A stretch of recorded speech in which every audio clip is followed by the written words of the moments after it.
চুল তার কবেকার, অন্ধকার বিদিশার নিশা, মুখ তার শ্রাবস্তির কারুকার্য। অতিদূর সমুদ্রের পর হাল ভেঙে জিনাবিক হারাইছে দিশা, সবুজ ঘাসের দেশ। যে আবৃত্তি করতে প্রয়োজন হয় শুদ্ধ উচ্চারণ এবং বিরতি আর বুঝে পড়া। আল্লাহ তাআলার হয়তো বা কোনো একটা কারিশমা থাকতে পারে এখানে, যে একটা কবিতার মাধ্যমে আমি এভাবে মানুষের সামনে আসতে পেরেছি, মানুষ আমাকে চিনেছে। সবাই তো আসলে ওই এই সুযোগটা নাও পেতে নাও পারে। তো সেই জায়গা থেকে আমি বলবো যে ঢাকায় আমি যখন শুরুতে এসেছিলাম আমি সেই সহযোগিতাগুলো পাইনি। এখন আমাকে আসলে অনেকেই অনেক সহযোগিতা দিতে চায়, এখন আমি আসলে নিতে চাই না, আমি এখন গ্রামে থাকতে চাই। ঠিক আছে, দারুণ বলেছেন। আমরা একটু জানবো যে আপনি আবৃত্তি করেন এবং সেই সাথে ডাবিংও করেন। ডাবিং এবং আবৃত্তির মধ্যে পার্থক্যটা কি? দুটো কি আলাদা কিছু, বা এটা করতে গেলে যে অনুভূতির প্রকাশের যে ব্যাপারটা, সেই জায়গাটা যদি আসলে আবৃত্তি এমন একটা শিল্প যে আবৃত্তি করতে মূলত প্রয়োজন হয় যে হচ্ছে মূল প্রয়োজনটা হচ্ছে আপনার শুদ্ধ উচ্চারণ, বিরতি এবং বুঝে পড়া।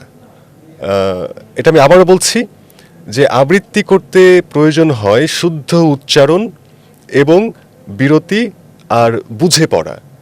এবার ডাবিং করতে গেলে ডাবিং এ যাওয়ার আগে একটা কবিতা ছোট্ট করে আমরা হ্যাঁ, শুনতে চাই। আমার বাড়ি যেতে পারি নাটোরে, তো নাটোরের বনলতা সেন করতে পারি আমরা, আমার বনলতা ফেভারিট। সেন। আচ্ছা। হাজার বছর ধরে আমি পথ হাঁটিতেছি পৃথিবীর পথে, সিংহল সমুদ্র থেকে নিশীথের অন্ধকারে মালয় সাগরে। অনেক ঘুরেছি আমি বিম্বিসার অশোকের ধূসর জগতে, সেখানে ছিলাম আমি আরো দূর অন্ধকারে বিদর্ভ নগরে। আমি ক্লান্ত প্রাণ এক, চারিদিকে জীবনের সমুদ্র সফেন, আমারে দুদণ্ড শান্তি দিয়েছিল নাটোরের বনলতা সেন। চুল তার কবেকার, অন্ধকার বিদিশার নিশা, মুখ তার শ্রাবস্তির কারুকার্য। অতিদূর সমুদ্রের পর হাল ভেঙে জিনাবিক হারাইছে দিশা, সবুজ ঘাসের দেশ। যখন সে চোখে দেখে দারুচিনি দ্বীপের ভিতর, তেমনি দেখেছি তারে অন্ধকারে। বলেছে সে, এতদিন কোথায় ছিলেন? পাখির নীরের মতো চোখ তুলে নাটোরের বনলতা সেন। সমস্ত দিনের শেষে শিশিরের শব্দের মতন সন্ধ্যা আসে, ডানার রৌদ্রের গন্ধ মুছে ফেলে চিল। পৃথিবীর সব রং নিভে গেলে পাণ্ডুলিপি করে আয়োজন, তখন গল্পের তরে জোনাকির রঙে ঝিলমিল। সব পাখি ঘরে আসে, সব নদী ফুরায়, এ জীবনের সব লেনদেন। থাকে শুধু অন্ধকার, মুখোমুখি বসিবার বনলতা সেন। দারুণ দারুণ, মানে এর এই ফিল আসলে যারা কবিতা ভালোবাসে বা কবি যে মুগ্ধতা, এই মুগ্ধতা আসলে ধরেন আপনি যে পাঠ করলেন না, এটা যদি আমি লাইট টাইট অফ করে দিয়ে শুনতাম না ভাই, দারুণ লাগতো। দারুণ। যে পরের যে বিষয়টা আছে, আচ্ছা, ডাবিং আসলে আমি নিয়মিত ডাবিং করি না, আপনি আমি দেখেছি যে আপনি একটা বিখ্যাত সিরিজ দ্য ফাইনাল লিগ্যাসি, হ্যাঁ, তাতে ভয়েস দিয়েছেন। আচ্ছা, ওইটাতে আমি যখন প্রথমে গেলাম, আমাকে অডিশন দেওয়া হলো এবং অডিশনের দিনই আমার ভয়েস খুব পছন্দ করলেন সুমন ভাই, দীপক সুমন ভাই। তো তিনি বলল, হ্যাঁ মুসা তুমি করো। তো আমি করলাম। আমি আসলে আবৃত্তি যতটা আমি সহজভাবে, ক্যামেরার পেছনে যেহেতু আমার করতে হচ্ছে, ডাবিংও ক্যামেরার পেছনেই করতে হয়, কিন্তু একটা চরিত্র যেটা অন্য ভাষায়, ওদের ভাষায় ওদের মতো করে বলছে, হাউমা করে কান্না করছে, হাসছে, নিঃশ্বাস নিচ্ছে, এগুলোকে আসলে ধরা ছাড়া সো টাফ, আমার কাছে খুব কঠিন মনে হয়েছে। পরবর্তী সময় সহজ মনে হয়েছে, কিন্তু যারা ডাবিং শিল্পের সাথে সম্পৃক্ত তারা খুবই ব্রিলিয়ান্ট। আমি আসলে ওনাদের মতো ইমোশনটাকে হ্যাঁ। নিজের ভয়েসের মাধ্যমে প্রকাশ করা, এই যে হ্যাঁ। ক্যারেক্টারকে, পুরো ক্যারেক্টারকেই আসলে তুলে ধরা কণ্ঠ দিয়ে। একদম একদম মানে ওই কানের মধ্যে হেডফোন আছে, হেডফোনে শুনছে এবং সামনে মনিটর আছে, মনিটরে দেখছে।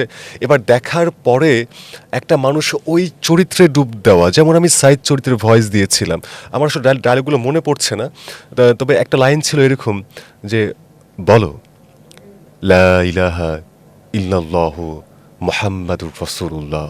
তো উনি আসলে যেভাবে বলেছে, ওনার উচ্চারণ, ওনার ডেলিভারি, ঠোঁটের সাথে ঠোঁট মেলানো, এটা সো টাফ। তো আমার কাছে আরেকটা বিষয় মনে হয়েছে, যারা ডাবিং শিল্পের সাথে বেশি দিন ধরে সম্পৃক্ত, তাদের কণ্ঠের উপরে ইফেক্ট পড়ে হয়তোবা। আমি যে কারণে মূলত এখন ভয় পাই এবং আমি ডাবিং করি না। এরকম কোনো ঘটনা ঘটেছে যে বারবার দিয়েছেন কিন্তু আসলে যে চরিত্রটা সেটা ফুটে উঠছে না, এরকম হ্যাঁ। অভিজ্ঞতা? আমাকে হচ্ছে দীপক সুমন ভাই বললেন যে, মুসা তোমার হচ্ছে একটা সিনেমাতে ভয়েস দিতে হবে। তো আমি বললাম, ভাই আমি কি পারবো? বলছে হ্যাঁ তুমি পারবে, আসো। আমাকে নিয়ে যাওয়া হলো। তো আমি গেলাম, যাবার পরে তামিল সিনেমা, আমার ওই সিনেমাটার নামটা মনে পড়ছে না। তো তামিল ওনারা খুব ছটফটে হয়, অস্থির হয়, মানে কথা বলে খুব দ্রুত। এবার ছোটবেলায় যেহেতু আমার একটা সমস্যা ছিল, আমি তোতলা ছেলে, তো অনেক শব্দ উচ্চারণ করতে গেলে আমার কথা আটকে যায়, বেঁধে যায়। এখনও হয়তো বা আছে, বাচ্চা কিনা আমি জানি না। তো আমি অসংখ্যবার একটা টেক দিলাম, হচ্ছে, কিন্তু ওদের মতো করে হচ্ছে না। হ্যাঁ, এরকম আমার অনেকবার হয়েছে। এখন সেই সমস্যাটা আর হয় না, মানে নিয়মিত, মানে কিছুদিন করেছি বলে আমার আর ওই সমস্যাটা হয় না। তবে হ্যাঁ, প্রথম দিকে আমি অসংখ্যবার একটা ডায়লগ আমি 100 বার দিচ্ছি, 100 বার। আর যে সমৃদ্ধি নামে একজন আপু আছেন, তো তিনি হচ্ছে ডিরেক্টর হিসেবে ছিলেন দ্য ফাইনাল লিগ্যাসিতে। তো ওইখানে ওই আপু ধৈর্যের সাথে মানে অনেক অসংখ্যবার আমার টেক নিয়েছে।